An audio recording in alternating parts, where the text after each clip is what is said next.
The hell with the good mornings. We're not doing good mornings today. Not happening. Schwarber was robbed, people. Our man was robbed. Robbed, I tell you. I do think he was taking it easy on Albert Pujols to let the old fella there try to advance a little bit there. But the man was robbed. ESPN can't count. This is terrible. I'm watching the game. I'm watching the Home Run Derby last night. Welcome to the show. This is Farzy show presented by Destination Retirement, destinationretirement.com from the Steven Singer studio. Ladies and gentlemen, I'm watching with my buddy last night, and we're like kids. You know, we've been friends since we were 10 years old, and we're watching the game or watching the Home Run Derby, and it's hard to keep track because one home run is happening and you're watching it. Meanwhile, another ball is being hit, and you're like, did that one go out? And instead of getting a close-up of the ball, either leaving the stadium, they get a close-up of the hitter again. And it's like difficult to keep track. And I think Karl Ravech even had trouble keeping count. But in case you didn't see it, Kyle Schwarber was robbed last night because they miscounted the amount of home runs he had when he faced Albert Pujols in overtime, because they had to go up again in their first round matchup. It was tied after the first little soiree, and then they had to go again. And Kyle Schwarber, they didn't count 2 home runs. I counted. They didn't count them for ESPN. Should have been tied at 20, and that's the way it should have been. We were robbed of him winning the Home Run Derby potentially, first round. We were robbed of him winning potentially the Home Run Derby, and we were robbed of a triple overtime between Kyle Schwarber and the great Albert Pujols. Robbed, I tell you. I'll get into one of the most convincing parts of the argument in a second. We got that to get into. We got Eagles news to get into. More rumors surrounding Jessie Bates, an all-pro safety that could be coming to the Philadelphia Eagles. At least one national writer thinks he could be coming to the Philadelphia Eagles. He lists the Eagles as the most likely scenario, most likely team to land Jessie Bates as a safety. Find that very interesting. And James Harden. I joke, I half-heartedly joke about him being the greatest teammate ever, but is he the greatest teammate ever? A guy that was not known as a great teammate in Houston, certainly not in Brooklyn, but maybe has just found his comfort zone here in Philadelphia alongside Joel Embiid and Tyrese Maxey. Possibly, potentially, greatest teammate in the history of sports. It only gets better because yesterday it was released a story by Yahoo Sports. Chris Hayes did a phenomenal job on this piece. Read the whole thing. It's very interesting. Yes, James Harden, as we pointed out, I believe on Friday's show, is pushing a new wine label. He's got a whole bunch of different out-of-basketball ventures that he is getting involved in, and good for him. He's investing his money. About $227 million that he's earned in his career. So good for him. But other than pushing a new wine label, he has talked at length, and what Haynes does a great job of capturing is James Harden's attitude since becoming a member of the Philadelphia 76ers at last year's trade deadline, or this past season's trade deadline. And I find it very interesting to hear a man that has been depicted as not necessarily a great teammate, more of a me-first guy, being described, and by self-description as well, being described as a great teammate and a guy that is taking pay cuts and a guy that just wants to win. And one of my favorite things, and we'll get to it a little bit later in the show, is Daryl Morey, you take care of this team and you give me whatever's left over. Like, that's a scenario that in my sports talk radio days, a caller would call up and say, you know what James Harden should do? He should turn down $47 million. And you know what he should do? He should take a big pay cut just to make sure the team wins. He's 33 when the season starts. He's old. He just wants to be about winning. That's what he should do. And the host would be like, not in a million years. No one would ever do that. That would be insane. Well, here we are in insanity. With James Harden being the greatest teammate in the history of teammates in the history of professional sports. So for me, James Harden couldn't have painted a better offseason picture for himself and improved his own standing here in Philadelphia. Hey, we love Cliff Lee for taking less money to play here in Philadelphia, to return to Philadelphia after the 2009 World Series run, and the Phillies traded for him and Ben Francisco at the deadline. That's the name I didn't think I'd say today, but I worked in it. So for me, this is fantastic, and we'll get into James Harden's comments. We'll let you hear how they discussed it on First Take yesterday because Kendrick Perkins gets a lot of shade. And I think that is unjust because through the whole Ben Simmons drama, there was one person that had his finger on the pulse of that, and that was Kendrick Perkins. And if there's anything that regarding the Sixers, Kendrick Perkins wants to get into, I'm all here for it because I think this guy understands this fan base. I think he understands that franchise, and I think he understands the people at play and the players at play in this franchise, whether that be Daryl Morey, whether that be James Harden, whether that had been Ben Simmons or that be Joel Embiid. I think Kendrick Perkins or Tyrese Maxey. I think Kendrick Perkins got a good feel for what's going on here in Philadelphia, and he has over the last 365 days. But I digress. Kyle Schwarber, flat out robbed. One of the biggest pieces of evidence, other than math, is that when Karl Ravitch is doing the play-by-play, he says, there's 16 for Schwarber, there's 17 for Schwarber. And then it doesn't click up. The ticker does not count that 17th home run until later. He hits another home run. And then Karl Ravitch kind of goes silent for a minute. Like, are we not counting that? Did something, it seems like there's some kind of confusion where maybe somebody's in his ear. Something's going on there where they're not properly counting the home runs. And this format of the home run derby, I do not like anyway. I like the old 10-out system. That's it, where you get to admire the home run. You get to see the player react. You get to see other players react. And people might even say, well, it's a little slow. This speeds it up a little bit. Yeah, but what's the point of power if you can't admire it?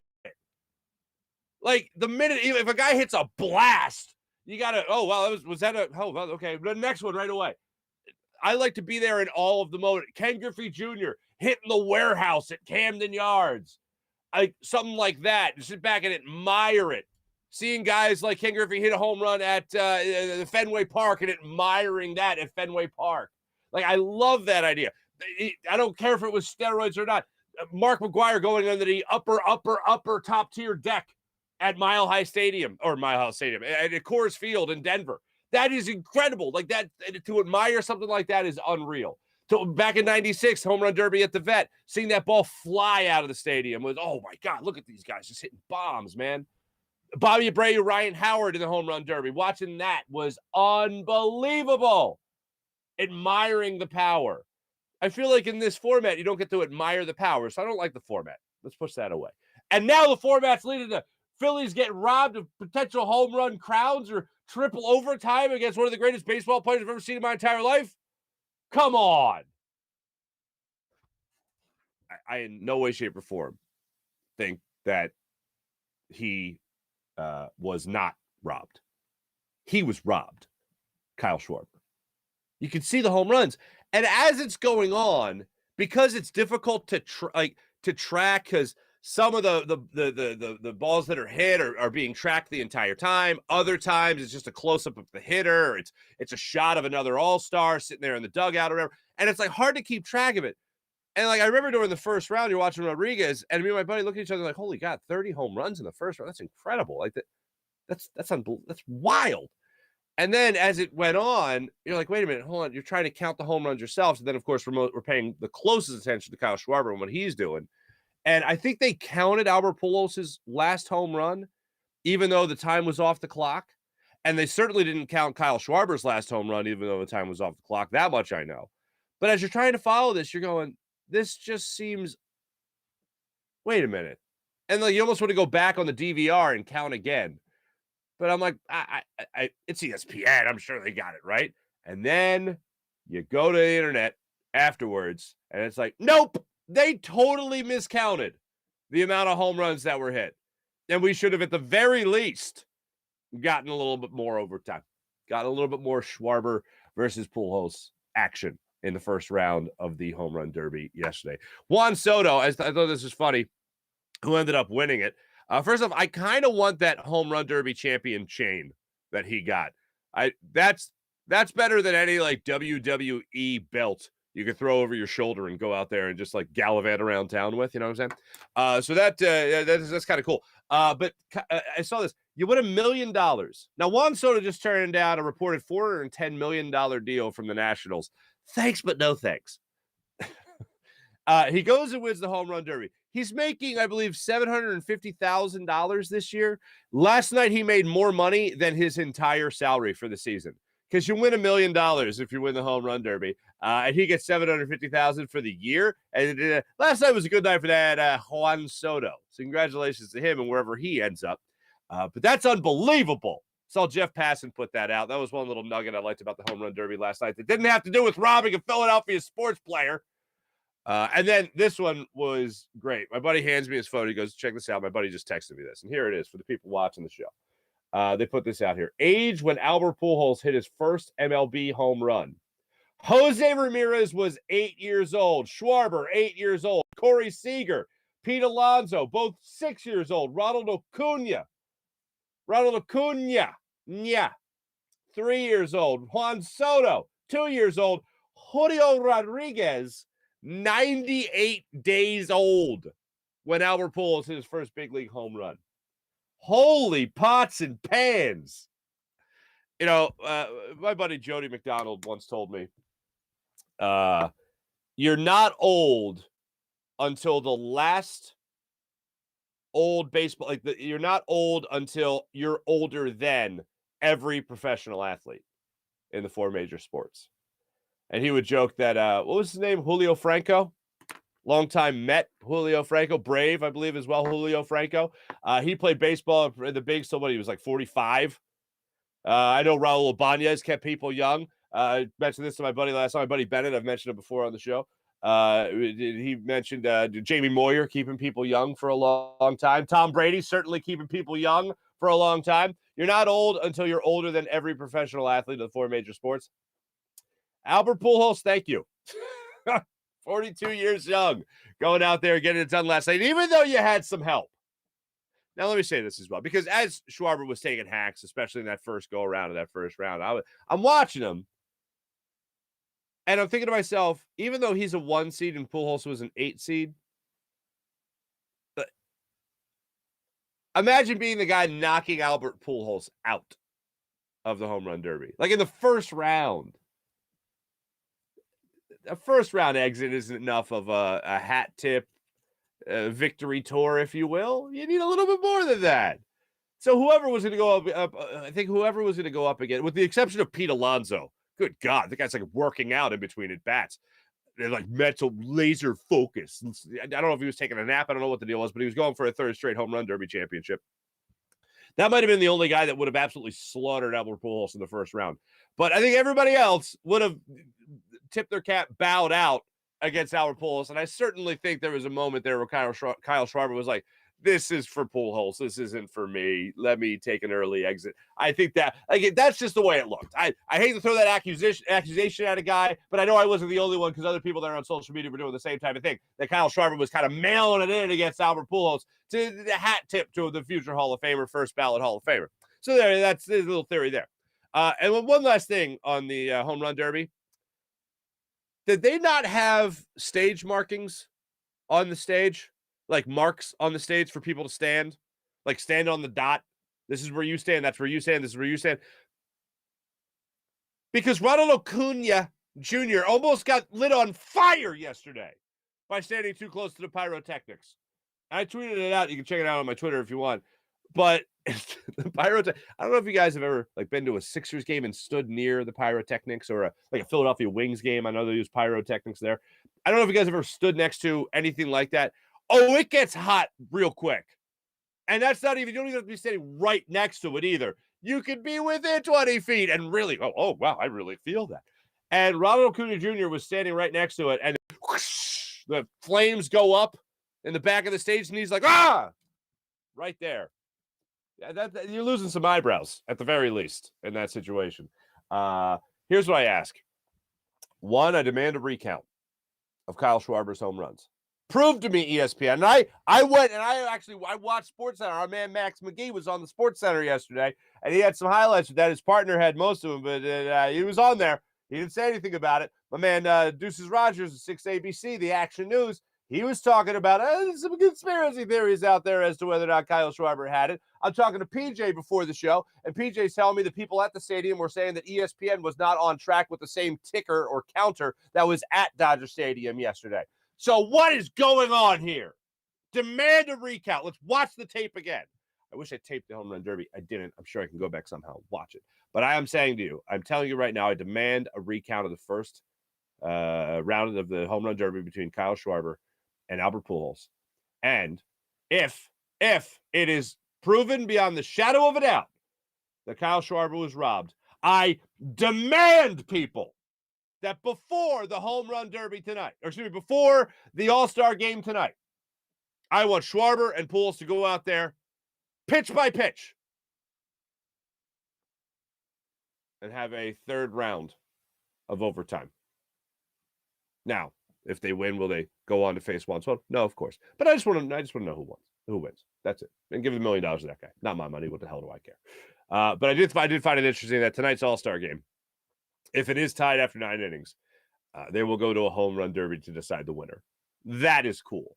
That is a much better idea than the dumbest idea in the history of sports, which was making an all-star game, an exhibition, determine home field advantage in a championship. I've never met one person that ever said, hey, that Bud Selig was really onto something with that great idea to make sure that the all-star game was more competitive by giving home field advantage to whoever, whatever league won for the World Series.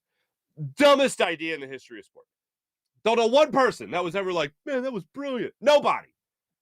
And that's what they should have done in Milwaukee that year, is they should have just decided the game with a home run derby as opposed to making pitchers throw their arms out wherever the hell they were going. So I like the idea. That's what they're going to do tonight. If the game is tied after 9 innings, they're going to go to a home run derby to decide the winner of the All-Star game. And by the way, for the record, it's been several years now since they allow the All-Star game to dictate whoever gets home field advantage in the postseason. Or excuse me, in the World Series, to be more specific. So that's where we were. That's where we are right now. But that's what I got for you as far as Kyle Schwarber goes. I demand a recount. James Harden, ladies and gentlemen, greatest teammate ever. He was a guy that's obviously been depicted as there's no I in team, but there's a me in that, to steal Kobe Bryant's line. There's a me in that MFer. We went through the article in Hot magazine last week about James Harden's sole focus this offseason is basketball. Sure, he's playing hours of Call of Duty. Sure, he's starting his own wine label. Sure, he owns a chain of gyms in Houston. Yeah, he owns a couple of taco joints in New York, Chicago, Los Angeles, Houston. But basketball is his main focus. All the extracurriculars, whether that be business ventures or just places for fun. We all know where those places are. Those are all a product of basketball. So if he doesn't feed the beast that is basketball, all those other things don't exist. That's the way we looked at it when we went through the Hot magazine article last week. This week, yesterday, a story gets released by yahoosports.com. Chris Haynes does a wonderful job with the piece. And it really tracks James Harden's, not just his wine label and his release, which, by the way, Joel Embiid was at. There's a picture out there of them floating around on the internet, them having a great time at the release party, essentially, of James Harden's new wine. So he got a couple out there. I think he's got a Sauvignon Blanc, I believe he's got. And he's got maybe a Pinot Noir out there, maybe something like that. But he's got some wines. That's all you need to know. And Joel Embiid was out there to support his teammate and his friend, James Harden, which is great. You want to see that happen. Now, how about that relationship? As it's pointed out in the article by Chris Haynes of Yahoo Sports, James Harden tells Yahoo Sports, I talk to Joel Embiid frequently, and we have meetings about how we're going to play and what we need to do to help our team win a championship. When you have two of the top players at their positions on the same team, that's a great building block. We're going to grow together and try to lead this team to the top. I believe we can do it together. End quote, James Harden to Yahoo Sports. That's what you want to hear. Anything outside of the me world, me first, I, me, myself, and I. No, he's talking about how he's buddies with Joel Embiid, how they're getting along great, how they want to build a team and a winning team together and win a championship. You fill out the other spots on the roster with some good depth on the bench. We'll get into that a little bit later. But what walked off the court last year is not as good as what is going to walk on the court in the upcoming season. That's Daryl Morey doing his work, whether that's improving the bench, whether that's bringing in other players, whether that's a healthier James Harden. That's exactly what this Sixers team needed to do in the offseason by adding to their bench, and also what James Harden needs to do by staying in shape through the offseason, getting in better shape when the season starts, and also getting healthy with that hamstring injury, which he was also asked about by Yahoo Sports. Here's what he had to say about that. I really didn't listen to a lot of people last season and what they were saying. I wasn't right last season, and I still almost averaged a triple-double. Now, just for the record, let me pause right there. He averaged over 20 points, over 10 assists, and I think only over 8 assists and over 10 rebounds per game. So it wasn't technically a triple-double. It was close to a triple-double, just for accuracy's sake. He said he still almost averaged a triple-double. If anybody else had those numbers, we're talking about them getting the max. People were used to seeing me averaging 40, 30 points. So they viewed it as a down year. I was in Philadelphia for a couple of months, and I had to learn to fly. That's just what it was. I'm in a good space physically and mentally right now. I'm just looking forward to next season. James Harden to Yahoo Sports. Almost averaged a triple-double, he said, excuse me. So, yeah, he's right. He almost averaged a triple-double. A couple of, I believe, assists away from it, or rebounds away from it. For me, I have said pretty much throughout the entire offseason that the biggest change that needs to happen isn't just adding to the bench. Like, sure, you got to go out there and add players, sure. But there's two things. One, I need to know that James Harden is healthy. Two, Tyrese Maxey needs another huge step forward in the upcoming season. Those two things happen. Harden's healthy. We already know the bench is improved. I mean, we're good as far as that goes. We can still get better, but as far as from what we had last year to this year, what the Sixers had last year to this year, they've improved. The other two things that are still the question marks, James Harden being healthy and also still good at 33, and Tyrese Maxey taking another big leap forward. I've also been on the record saying that I don't think it's even possible for Tyrese Maxey to take as close as a leap forward as he did last year, going from bench player to everyday starter, pretty much, taking over that point guard role for most of the season. I don't think it's going to be possible because I don't think he's going to have that much room for growth. Going from bench player to starter, hey, if he goes from starter to MVP of the league, great. Just don't see it happening, and I love Tyrese Maxey. But I think that would have to be the leap. If you're expecting the same type of improvement, then you're talking about a guy who's going to be dropping 35 points a game, pretty much, if you go by the percentages on improvement from 2 years ago to this past season. So I don't think that's happening. But if he does improve even a little bit, if he takes a step forward as opposed to a Olympic leap forward, then this team is still going to be pretty damn good. Harden's health, Maxey's improvement. Getting the most out of Maxey. Really, both these players is what's going to dictate whether or not this team makes it to a championship. And also a healthy Joel Embiid, that's always out there. But I don't like factoring in health because that's, I feel like, an obvious point that people use to kill time. And I just don't want to throw that in there. But when you look at everybody else, that's what it's going to take. It's going to take the improved bench, which they got. It's going to take James Harden being healthy and still being good, 33 years old. Him being more, I think, of a facilitator than he's ever been in his career. I'm actually taking that big step forward. That is what I think will propel the Sixers to a real championship level of play, and at least an Eastern Conference Finals. But as I've also said this, and in case I haven't reiterated it enough, when it comes to the Sixers team and what they need to accomplish, it's not just about being better than the second round of the playoffs anymore. As time goes on, our patience wears more and more thin.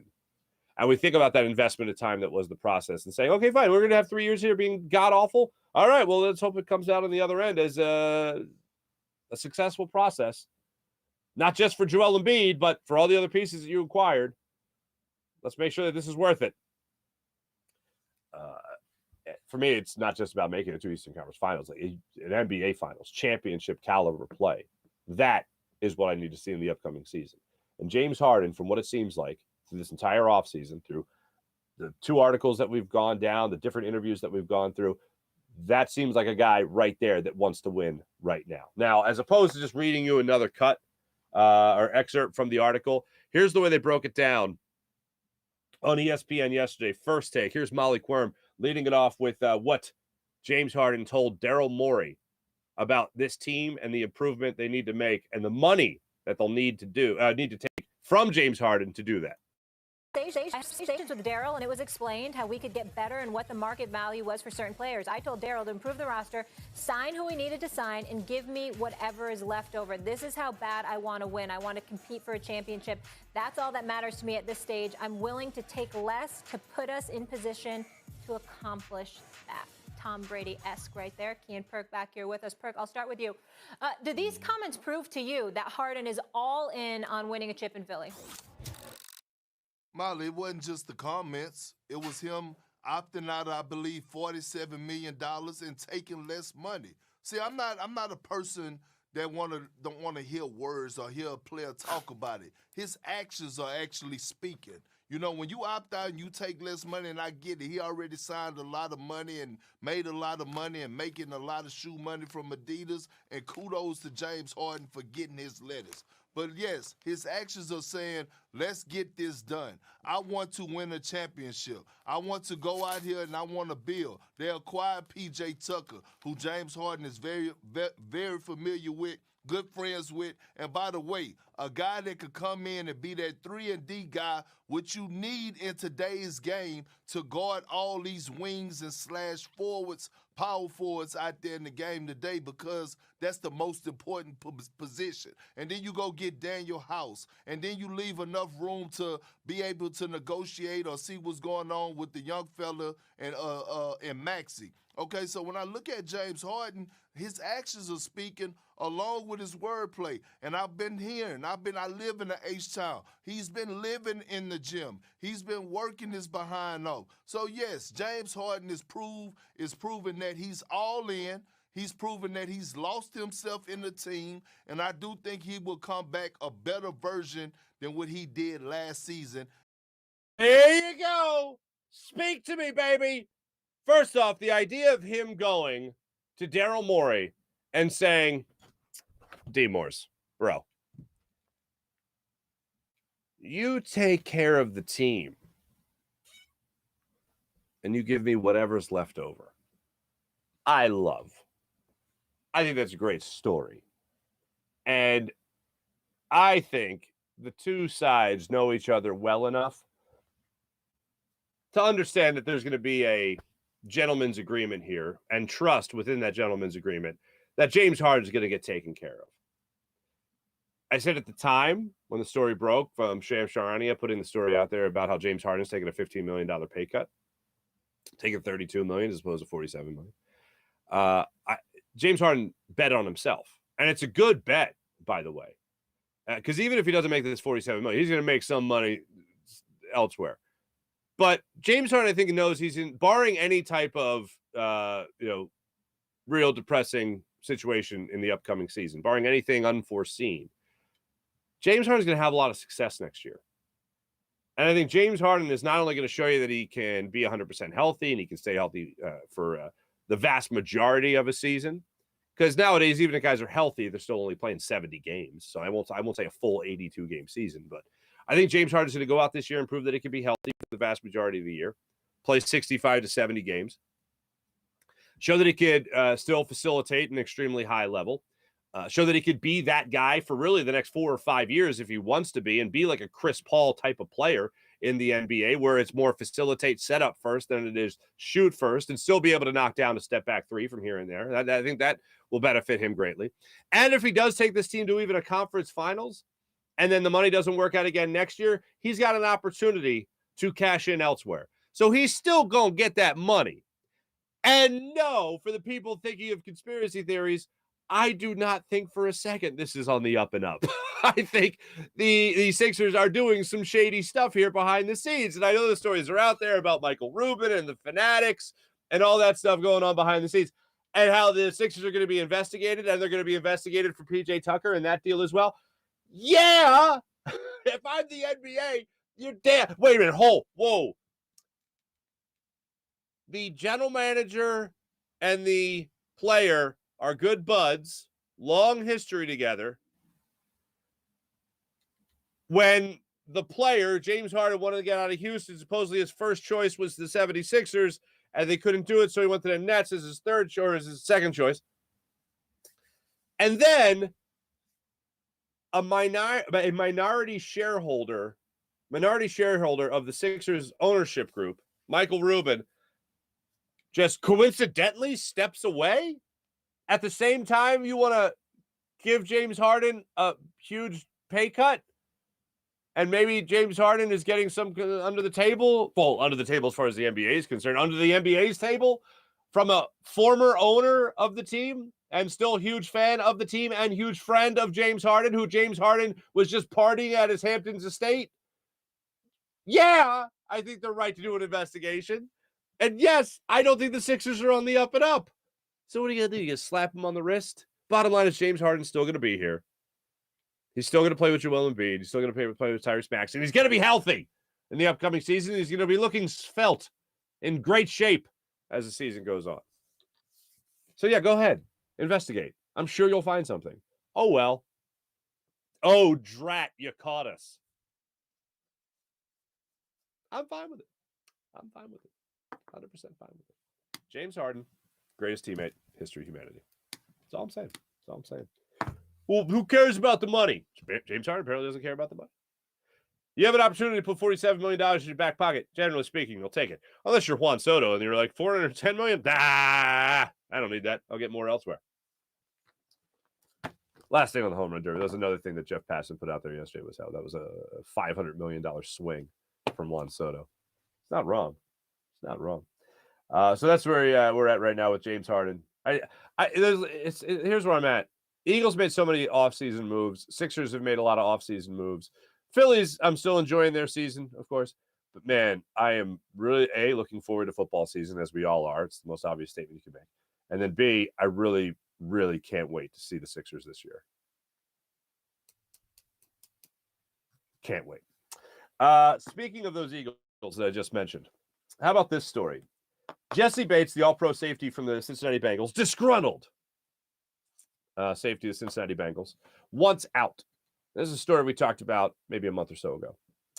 Well, a slight development. It's not a report. And I hate people that will bastardize it and call it a report. It's not a report.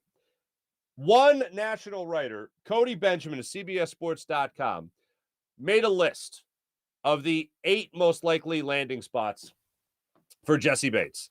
And number 1 on the list was your Philadelphia Eagles. That's right, folks. The Philadelphia Eagles were the top spot by one national writer as the most convenient landing spot for Jessie Bates. Now, for me, I need to know why. Why do you think they're the best? Well, Cody Benjamin goes on to point out that he thinks the Eagles have been one of the most aggressive teams, if not the most aggressive team in all the offseason. Now, I'll get away from Cody Benjamin to CBSSports.com for a second, and I'll go to Adam Schefter. Adam Schefter would say every time I'd ask him about the Eagles, when he would come on with me when I was doing the morning show at the Fanatic, he'd come on with me and say that the Eagles, whenever there's a story out there, whenever there's a name available, and that's a high-powered name, and it's a name with a lot of clout, he's like, I always count on the Eagles to be interested to at least kick the tires. Howie Roseman is an extremely aggressive general manager. If there's a big name out there, the Eagles are doing their due diligence. Now, you could say that's all just lip service because he's playing to a Philadelphia audience, but I think he would say it on other platforms as well, in other cities as well. I looked it up. I would listen into other interviews, and he always talk about how the Eagles were an aggressive team. This is a scenario that could play out where them being aggressive again leads to Jessie Bates being a member of this team. Back to Cody Benjamin's story. Cody Benjamin talked about how the Eagles have made acquisitions with A.J. Brown, obviously bolstered their defense through the draft with Nakobe Dean, also bolstered and Jordan Davis, also bolstered their defense by getting Hassan Reddick. So they've been aggressive. The one blank spot they still have is either Anthony Harris or Marcus Epps and whoever the third guy they brought in, whose name is escaping me right now. But you can look to them getting Jessie Bates as the most likely landing spot because of Howie Roseman's aggression. Okay, fine. Is that enough? No, it's not enough. What else you got? Any kind of personal connection? Well, yes. How about Jamal Singleton, the assistant head coach of the Philadelphia Eagles, who was once in Cincinnati and supposedly got pretty tight with Jessie Bates? Okay, now you have my attention. A little familiarity. Okay, you got a little bit more of my attention now. The only thing I'll say to heed a little bit of warning here is that the Eagles are number 1, according to Cody Benjamin, to land Jessie Bates.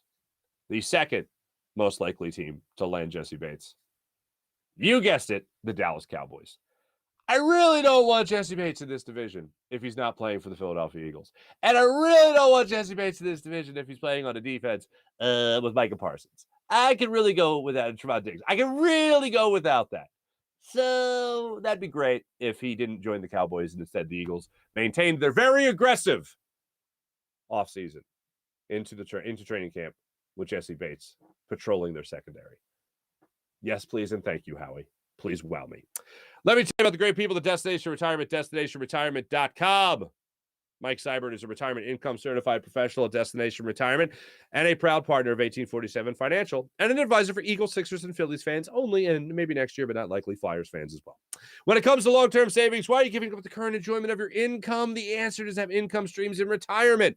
It only makes sense then to understand how retirement income streams work so that you can direct savings in ways that give you the highest income when you retire. Think of it like climbing a mountain. Is the objective just to get to the top of the mountain? No. The objective is to get to the top of the mountain and safely back down the mountain so then you can brag about all the selfies you took at the top of the mountain. That's the two different phases of your financial life. Going up the mountain is your accumulation phase. Going down the mountain is your distribution phase. This month, let's talk about college planning. We all know that college is expensive. Well, have you ever thought about how it will affect your retirement? Let Mike show you an efficient way to help pay for your kids' college education and still retire on your own terms. Your first step is to avoid starting your growth cycle over again by depleting accounts like 529s for big expenses like college. You don't want to lose your position on your growth cycle and have to start over. You can't get that time back. Instead, set yourself up with the ability to use vehicles that you can take money out of without starting your growth cycle over again. Find out how your annual retirement savings can help your college savings and how your college savings can help your retirement savings. Michael set up your own portal in Retirement Analyzer, then use the software to help you navigate through the different phases of your financial life. For questions or to set up a meeting with Mike, you can email him at gobirds@1847financial.com. That's gobirds@1847financial.com or call his office at 484-275-6035.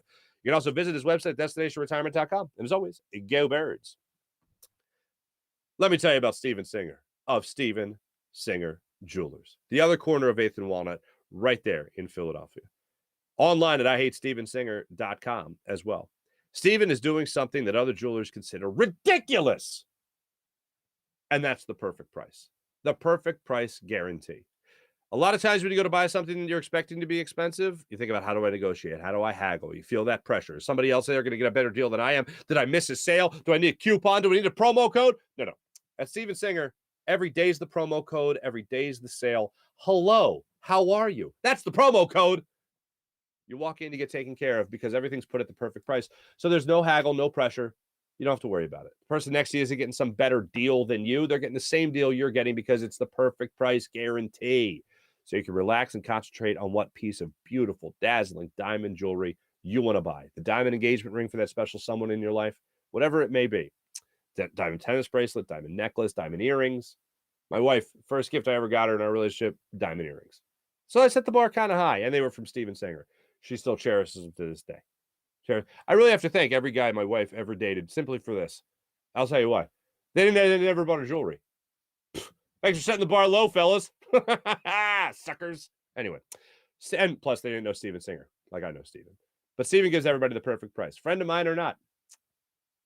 Steven Singer Jewelers. One place, one price, the perfect price every single day. Online at IHateStevenSinger.com. Always fast and free shipping at IHateStevenSinger.com. Let me tell you about Rothman Orthopedics. The great people at Rothman Orthopedics will get you back to being you. Bum shoulder, they'll take care of the shoulder. Bum knee, they'll take care of the knee. They'll get you back to living your life the way you want. With same-day appointments, you can get started right now at RothmanOrtho.com. That's RothmanOrtho.com.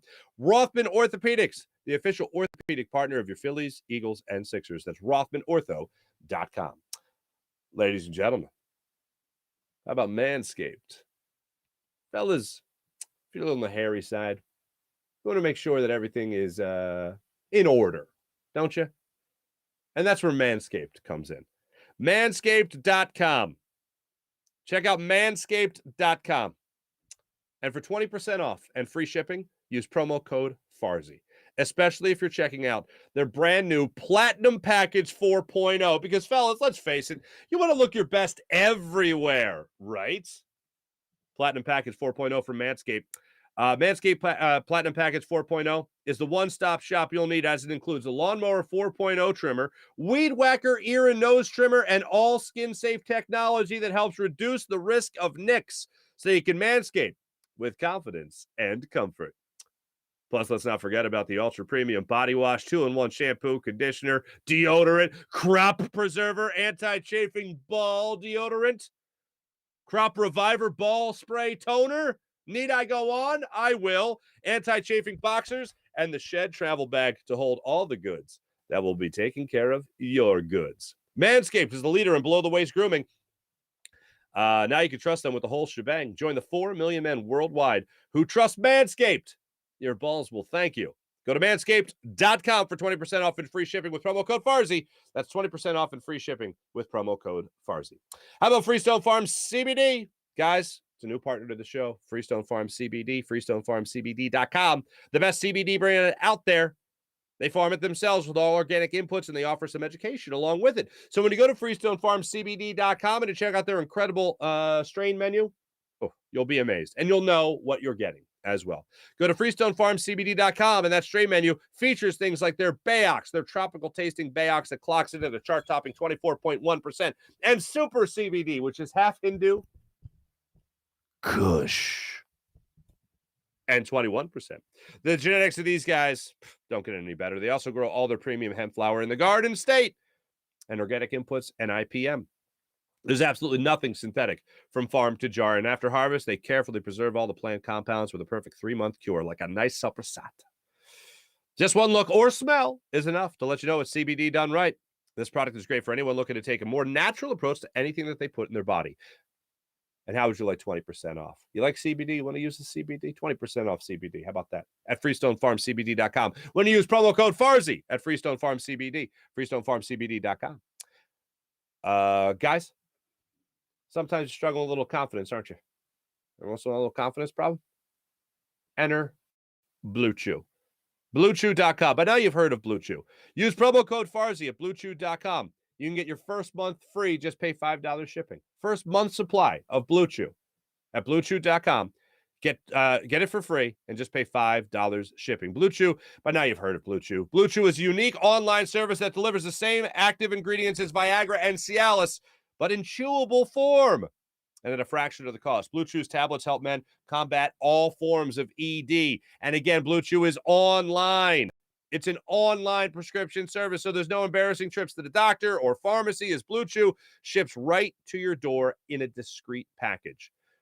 Here's Blue Chew's process. You sign up at BlueChew.com. You consult with one of their licensed medical providers, and once you're approved, you'll receive your prescription within days. It's all done online. Also, Blue Chew's licensed medical providers work with you to find the right ingredient and strength for your prescription. Don't like swallowing pills? No problems here. Blue Chew's tablets are chewable, so it's not just a clever name. Blue Chew's tablets are made right here in the good old US of A, and they prepare and ship directly, and so it's cheaper than a pharmacy. Once again, here's a special deal for our listeners and viewers. Try Blue Chew free when you use promo code Farzy at checkout and pay just $5 shipping. That's BlueChew.com, promo code Farzy, all one word. BlueChew.com, promo Farzy, promo code Farzy to receive your first month free. How about PHL Sports Nation, Philadelphia Sports Nation, enhancing your Philadelphia sports fan experience across all social media and blogs? It's PHLSportsNation.com. Let's get into the chat check, ladies and gentlemen. I feel like we've had a lot to kick around this fine morning.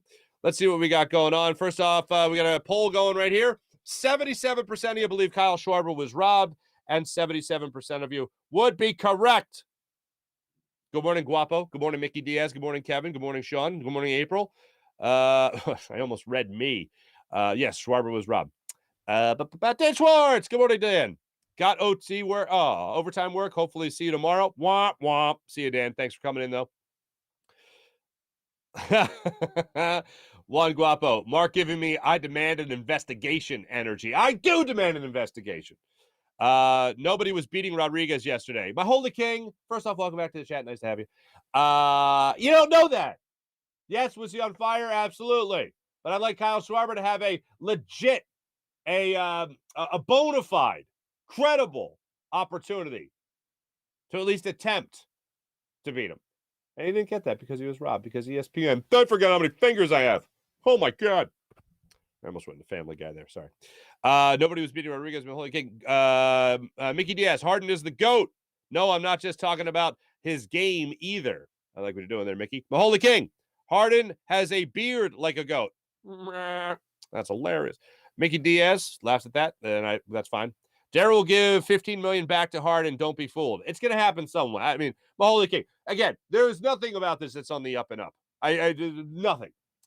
April, Juan Soto was swinging for a contract last night.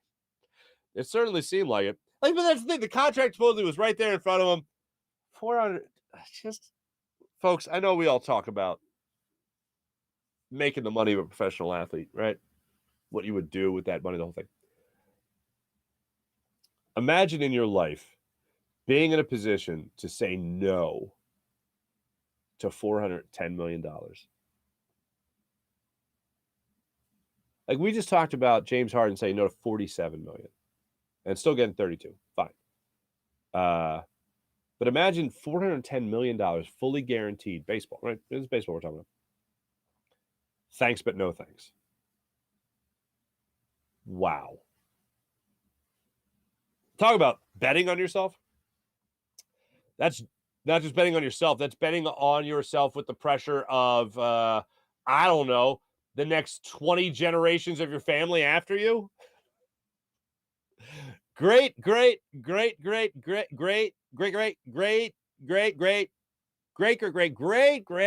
Juan could have taken care of the whole family. Now get your ass back in school. Oh, pots and pans.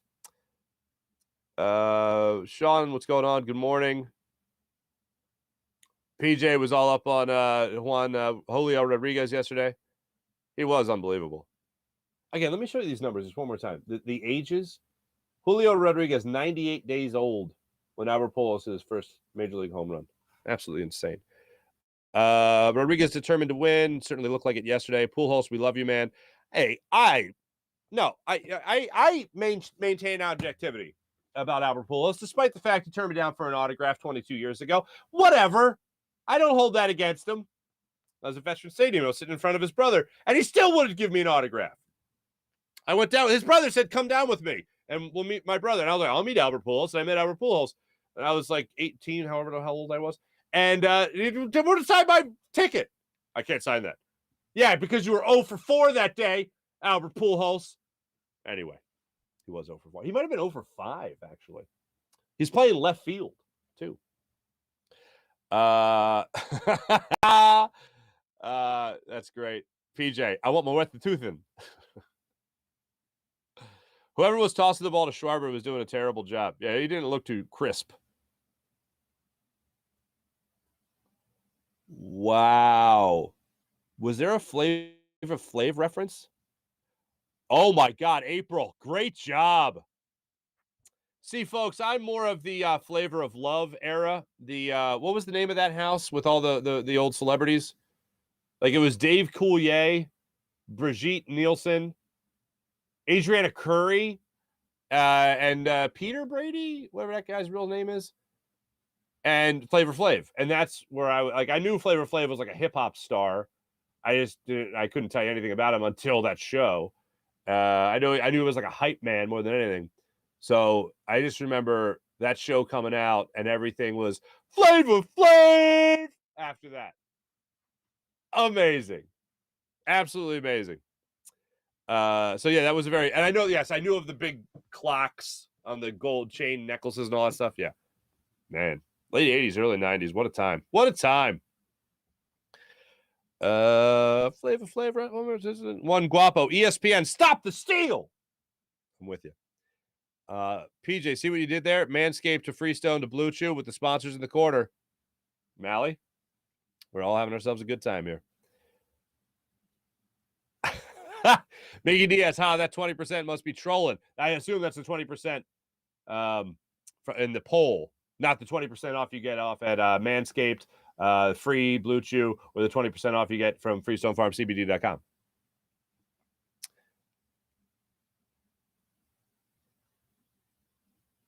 Ooh, April. Harden just doesn't want people to think he's anything like Simmons. He's like, nope, Joel and I are cool. Don't worry. April, I like that. Like, I don't think you're far off either, because it's so easy for Ben Simmons to look like a villain. If that's so easy for him to look like the villain, because I think he is a villain, imagine being the hero. It's so much easier. If there's an identifiable villain, that means there must be a clearly identifiable hero. And it's easy to paint yourself in that light once the villain is identified, because all you have to do is do the exact opposite of that guy. So, yeah, James Harden working out in the offseason, love to see it. The Ben Simmons workout videos have not ruined me. And I'll tell you why. I have seen progression from Tyrese Maxey. I have seen James Harden play at a higher level than what we saw last year. I haven't seen Ben Simmons improve since he got into the league. He got a little better at being a defender. That's about it. But he's pretty damn good coming into the league. And was it Bradley Beal that said this? That if you just try to play defense in the NBA, you're already a good defender, because 90% of the league doesn't play defense. And I'm like, that's pretty good. That's pretty good analogy. So it was easy for Ben Simmons to just play defense because he's not under the spotlight in that regard. You can kind of hide as a good defender. Hey, Dan Schwartz, back for a hot second, just to let you know that underneath the Ben Franklin Bridge has been eradicated of graffiti. Whoever requested this can be proud, as well as the homeless who are under here. Well, Dan, turn on the show for him. Give him some entertainment. And thank you for cleaning up the bottom of the Ben Franklin Bridge. I appreciate that. Dan, you're doing the Lord's work, my friend. Mickey Diaz, Harden's wine collection plays a huge part in his decision-making along with certain people he trusts. Interesting, Mickey. Maybe that's what went down. Maybe Daryl Morey and not Daryl Morey, it can't be Daryl Morey. Maybe Michael Rubin stepped down to invest in Harden wines. Maybe that's what went down. Maybe that's the shadiness the NBA will uncover through a deep investigation. While you're doing that, send some investigators over to the MLB Home Run Derby and see what happens. People applauding Dan for his good work. That's pretty great. Tyvita, welcome back. Good morning. Nice to see you. Fieldy, hello. Good morning. Mally, hello, Mally. Letting Tyvita know that she was missed. She was, of course. Ben Franklin would be proud. Oh, there. Ben Franklin would be proud to know his bridge is clean.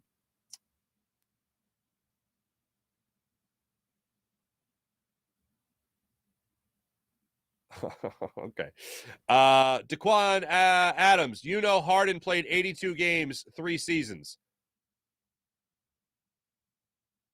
That's yes. I don't. Maybe you said this before I clarified, saying I expected to play like 65 to 70 games, like most stars in the league. Seemed like a full season for them is now 70 games.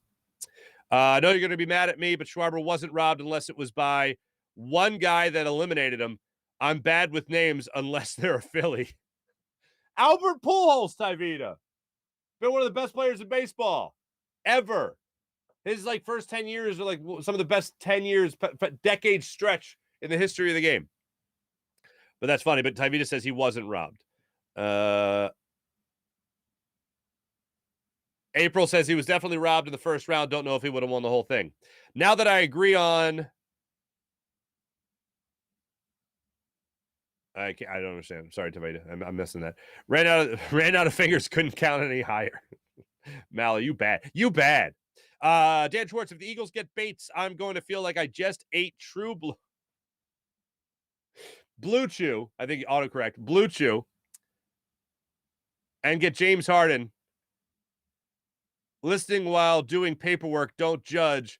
I'm not being lazy. I'm not being a lazy city worker yet. Tyvita, I'm going to get James Harden's wine. I'll sample that. He said he wanted to make wine that was affordable. Now, I'm going to tell you right now, I enjoy wine. I enjoy pairing certain wines with certain foods that I have. Like red wine with steak. Simple. White wine with fish, generically speaking. Or anything buttery, a white wine I like. But here's what I'll do. I'll tell you right now my price range for wine. Usually... like anywhere between $13 to $30 is what I'll spend on wine. There's one specific wine I get that is like $27. And that's a regular wine that we like to have around the house for the rare occasion that, oh, wow, we have a quiet night. The kids are sleeping. We can have a nice dinner, sit down dinner. Oh, maybe like once a month, my wife and I'll break out this wine and have it with dinner. Or we're having guests and we'll have this wine. I just got this wine for my guests over the weekend that I was making the brown butter sage sauce for. And the homemade tortellini. Oh, I'll tell you what, I've gotten a lot better at doing the tortellini. A lot better at doing the tortellini in recent months. Very proud of that. But when it comes to this whole thing with the wine, I will try James Harden thing. If it's affordable, like he says, then I'm assuming it's in my range of $13 to $30 for wine. So that's where I'm going with that. So I'm going to get James Harden's wine, assuming that's what it is. Darian Schmidt, Schwarbs was robbed. Thank you, Darian. Matt Snell, Home Run Derby is overrated. I don't like their format. That's what I will say. I still like watching the Home Run Derby. It makes me feel like a kid again. Matt Snell, pretty boring. Snell, I mean, having Schwarber in it made it exciting for me because he's a Philly, obviously. And what Julio Rodriguez was doing, especially in that first round, was pretty damn amazing as well. But I am all about going back to the old format, especially once it's proven beyond a shadow of a doubt that Schwarber was robbed. Mally, why when Marc wears a light button shirt, they are more revealing than the dark button-ups? Are you talking about my plunging neckline again, Mally? Because I wouldn't blame you if you got lost in there. Hey, Mally, my eyes are up here. Okay? My eyes are up here, pal.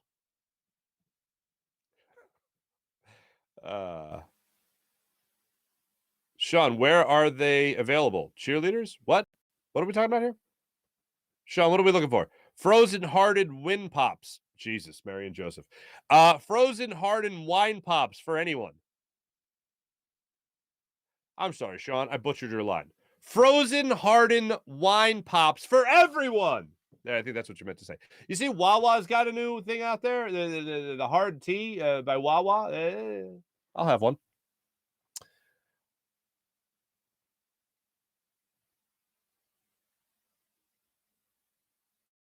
April, he'll still get paid. He's holding out for more player value or more value per year. You're not wrong, April. I agree with that.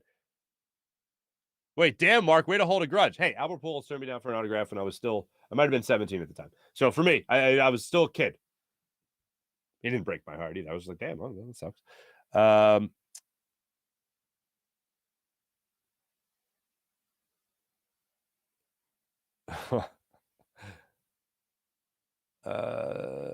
They're available fifth into San Juan. What's happening here?